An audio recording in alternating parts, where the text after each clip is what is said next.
Hi, my name is Sharon Chan and I'm a licensed marriage and family therapist here in Irvine.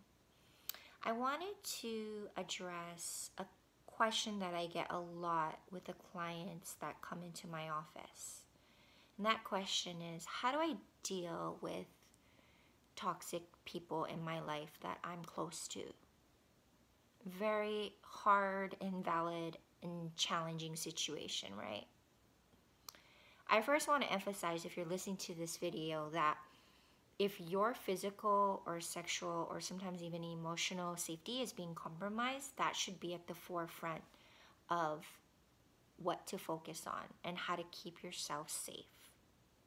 I'm talking more about the middle ground where people are emotionally dealing with toxic people, and it's a continued pattern of feeling like their boundaries are being crossed, that they're being maybe not taken seriously, etc.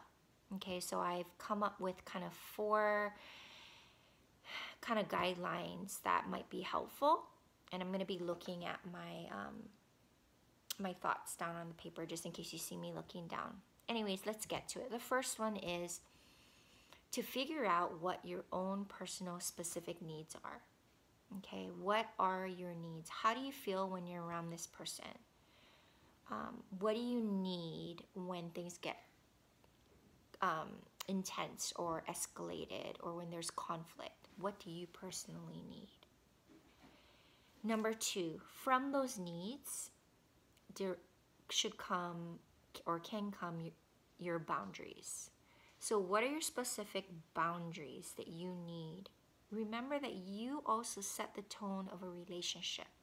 And if you're trying to maintain a sense of connection with another person or a relationship, that you also have a say in that.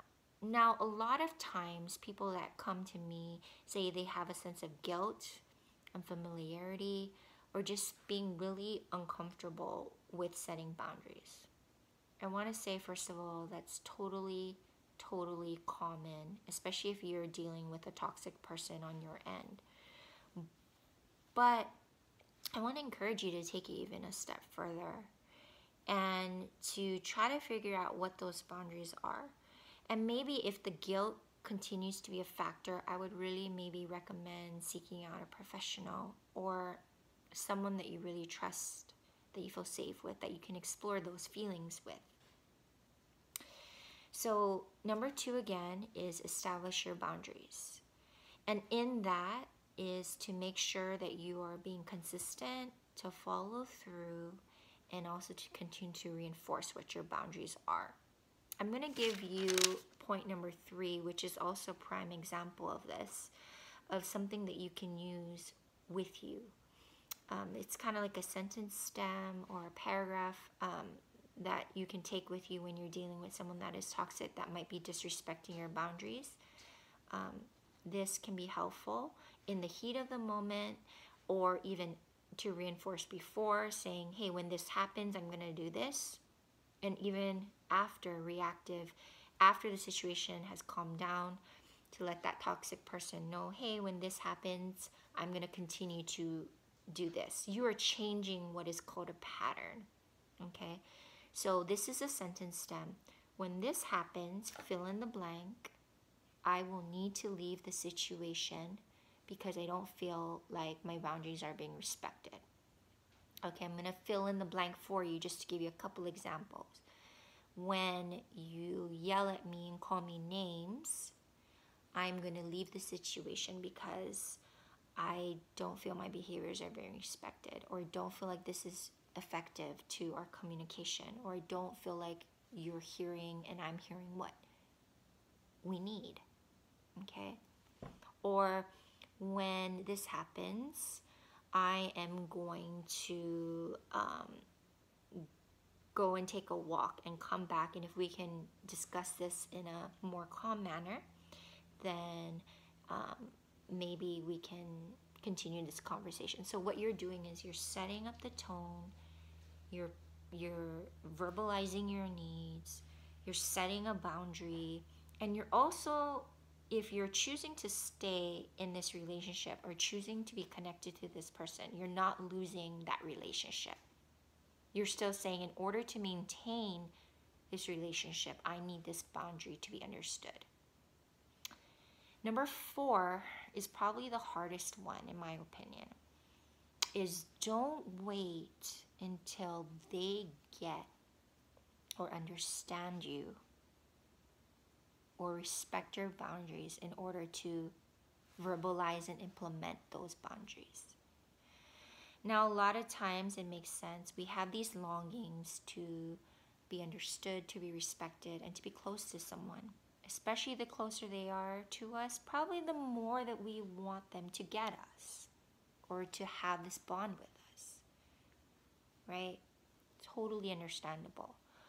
But the problem with that is we may be waiting and waiting and waiting, and we might not be able to protect ourselves in that process. So I would really, really recommend that you start with yourself. You start with what you can control. You start with understanding your needs. You then go into understanding what your boundaries are. Implement those boundaries. Reinforce those boundaries. Verbalize those boundaries and follow through.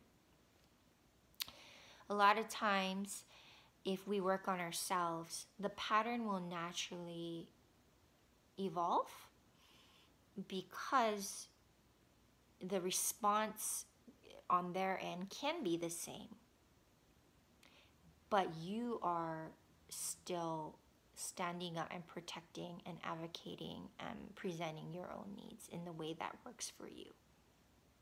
Again, I know this is easier said than done.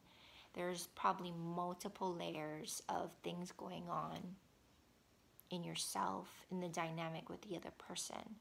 But I hope these general guidelines can give you something tangible to work with.